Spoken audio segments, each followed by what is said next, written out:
Max, du schon noch bitte das Zimmer aufräumen? Claudia kommt nachher vorbei. Was, wer kommt vorbei, Mami? Claudia! Wo sie jetzt schon wieder da? Was für aufräumen? Ich kann mich mal aufräumen, ich schiesse einfach alles in die Ecke. Aber so schlimm sieht sie nicht einmal aus. Egal, ich tue es einfach in die Ecke. Oh. Oh, Mami, es ist fertig aufgeräumt. Sie kommt ja sowieso nicht in mein Zimmer. Ah ja, hoi Max, erkennst du mich noch? Hoi. Ich bin Claudia, hoi. Ja, aber nein, leck, du mir bist schon aber gross geworden. Mal schauen, wie schön du für mich aufgeräumt hast. So, dann tun wir mal schauen, wo du überall gestaubsaugt hast und wo nicht, hä? So, wenn wir da drunter schauen. Aha, da habe ich dich verwünscht. Was ist das? Du, übrigens, Max, tust du eigentlich auch lüften, weil es stinkt Witz. Mach mal die hohen Fenster auf. Du hast schon mal etwas gehört von einem Staubentferner? Ist da mal Orangensaft am Boden gefallen? Du, also los mal, dein Sohn. Erbärmlich.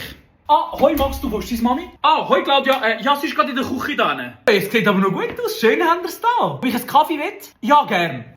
Ja, nein, du sagst, der Hans hat einfach ins Gras gebissen. Du, nein, jetzt bin ich schon wieder 5 Stunden da gewesen. Du, ich muss langsam gehen. Ich weiss ja, wo du ausgegangen bist. Danke dir, tschüss. Ja, tschüss.